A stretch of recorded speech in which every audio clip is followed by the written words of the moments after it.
Assalamualaikum warahmatullahi wabarakatuh. Perkenalkan, nama saya Laila Aziza, NIM saya 17050045007. Perkenalkan, nama saya Evinta Bru Ginting, NIM saya 17050455089. Assalamualaikum warahmatullahi wabarakatuh. Perkenalkan, nama saya Ayu Novitasari, NIM saya 17050455020. Pada kesempatan kali ini, kelompok kami akan menjelaskan mengenai himpunan terurut parsial. Saya Laila Aziza sebagai pemateri pertama, Evinta BR Ginting sebagai pemateri kedua, dan Ayu Novitasari sebagai pemateri ketiga. Langsung saja kita masuk ke materinya. Definisi 1.12. Suatu urutan parsial dalam himpunan A adalah suatu relasi R pada A yang bersifat A refleksif, yaitu untuk setiap A elemen A elemen R atau ARA. Yang B antisimetris, yaitu untuk setiap AB elemen A jika A, B elemen R dan B, A elemen R, maka A sama dengan B. Atau jika ARB dan BRA, maka A sama dengan B. Yang C transitif, yaitu untuk setiap A, B, C elemen A, jika A, B elemen R dan B, C elemen R, maka A, C juga elemen R. Atau jika ARB dan BRC, maka ARC. Selanjutnya, jika relasi R pada himpunan A mendefinisikan suatu urutan parsial di A, maka untuk A, B elemen R dinyatakan dengan A kurang dari B, yang dibaca A mendahului B atau A merendahi B. Selanjutnya contoh 1, misal A suatu keluarga himpunan. Relasi R didefinisikan dengan XRY adalah X adalah himpunan bagian dari Y atau X subset Y. Yang pertama R refleksif, karena untuk setiap himpunan X subset dari X. Yang kedua R antisimetris, yaitu untuk setiap XY elemen A, jika X subset Y dan Y subset X, maka X sama dengan Y. Yang ketiga R transitif, karena untuk setiap X, Y, Z elemen A, jika X subset Y dan Y subset Z, maka X subset Z. Karena memenuhi ketiga syarat himpunan parsial, yaitu refleksif, antisimetris, dan transitif, maka R merupakan relasi urutan parsial pada himpunan A. Contoh yang kedua, N adalah himpunan bilangan asli. Relasi R didefinisikan dengan XRY adalah X kurang dari atau sama dengan Y, yang ditulis X kurang dari Y. Relasi R merupakan relasi urutan parsial karena yang pertama R refleksif, yaitu untuk setiap X elemen N, X kurang dari X. Yang kedua R antisimetris, yaitu untuk setiap X, Y elemen N, jika X kurang dari Y dan Y kurang dari X, maka X sama dengan Y. Yang ketiga R transitif, yaitu untuk setiap X, Y, Z elemen N, jika X kurang dari atau sama dengan Y dan Y kurang dari Z, maka X kurang dari Z. Selanjutnya, definisi 1.13. Suatu himpunan A bersama-sama dengan suatu relasi parsial tertentu, R di A disebut himpunan terurut parsial. Notasinya A, R atau A, kurang dari. B lebih dari A sama dengan A kurang dari B, dan A tidak sama dengan B dibaca A murni mendahului B atau A merendahi B. Yang kedua, B lebih dari A sama dengan A kurang dari B juga bisa dibaca B mengatasi A.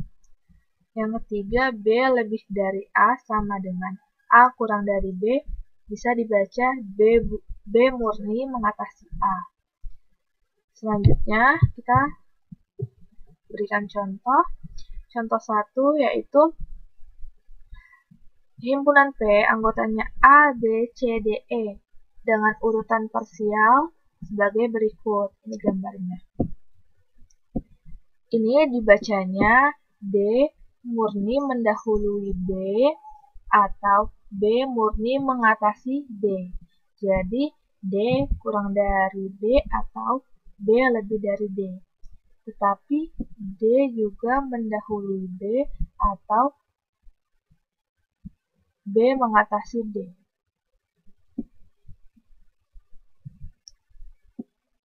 E mengatasi E dirinya sendiri, E sendiri, tetapi E tidak murni mengatasi E sendiri. Selanjutnya, D dan E merupakan dua elemen yang tidak dapat dibandingkan atau comparable.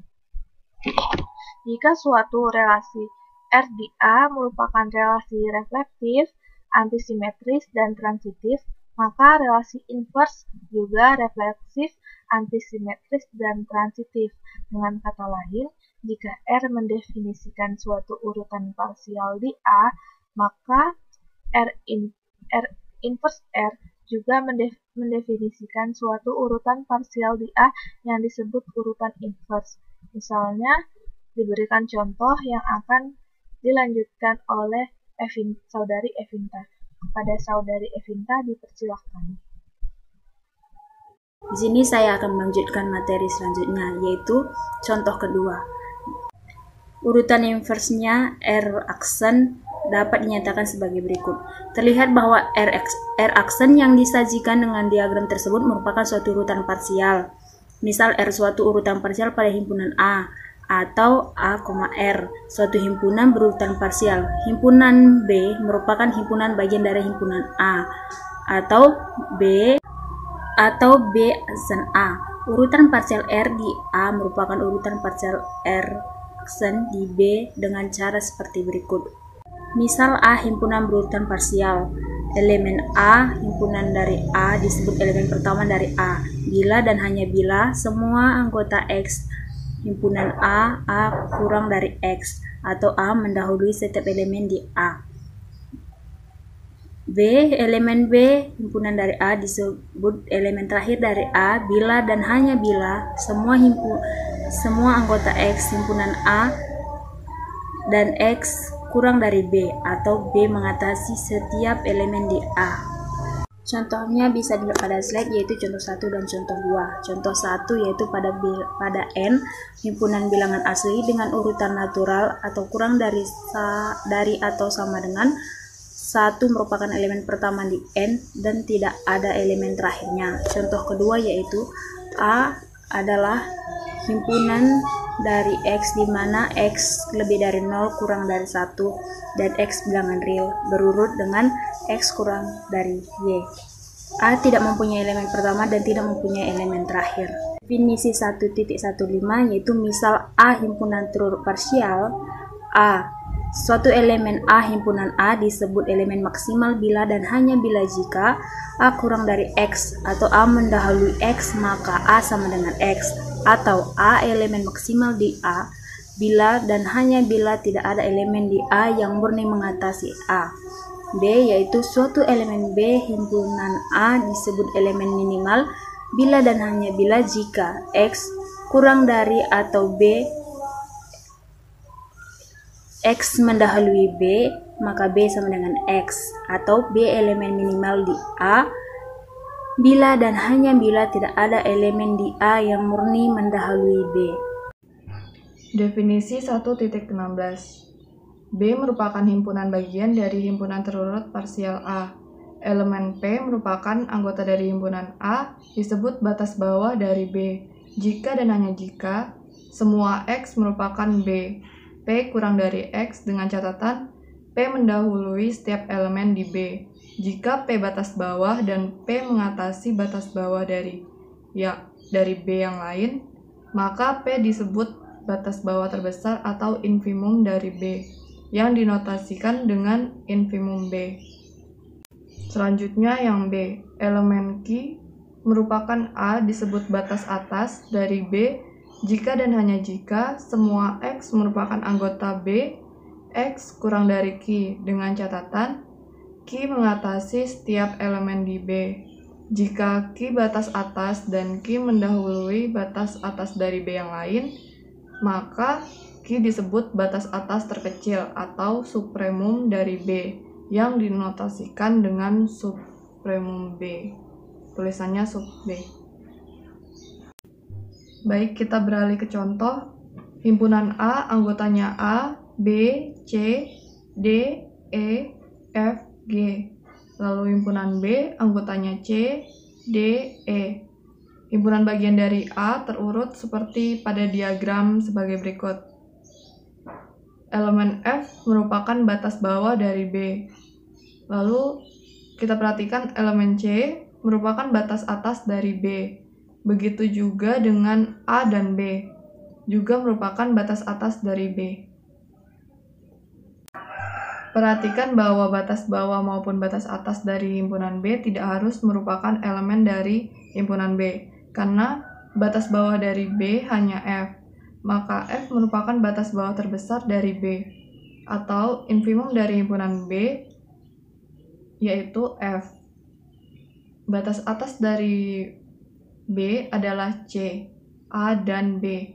Elemen C merupakan batas atas dari B yang mendahului batas atas yang lain, yaitu A dan B.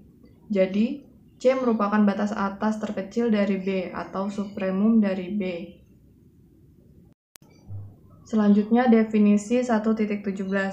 Suatu himpunan terurut A dikatakan similar dengan himpunan terurut B yang dinyatakan dengan A ke B, jika dan hanya jika ada fungsi f yang memetakan A ke B yang satu-satu dan onto, sehingga untuk sebarang elemen x, y merupakan anggota dari himpunan A. X kurang dari y jika dan hanya jika fx kurang dari fy, atau ada fungsi f yang memetakan A ke B yang satu-satu dan onto, sehingga untuk x, y merupakan anggota A, x murni mendahului y jika dan hanya jika fx murni mendahului fy. Selanjutnya, fungsi f disebut mapping similaritas dari A ke B. Kita ke contoh. N sama dengan 1, 2, 3, dan seterusnya. Dan M sama dengan negatif 1, negatif 2, negatif 3, dan seterusnya. Keduanya dengan urutan natural. N tidak similar dengan M, karena jika ada F yang memetakan N ke M, mapping similar, maka semua A merupakan anggota himpunan N. Jika 1 kurang dari A, maka F1 kurang dari FA. Semua FA merupakan anggota himpunan M. Karena M tidak mempunyai elemen pertama, maka F tidak akan ada. Sekian dari presentasi kita hari ini. Untuk kekurangannya mohon dimaafkan. Wassalamualaikum warahmatullahi wabarakatuh dan selamat siang.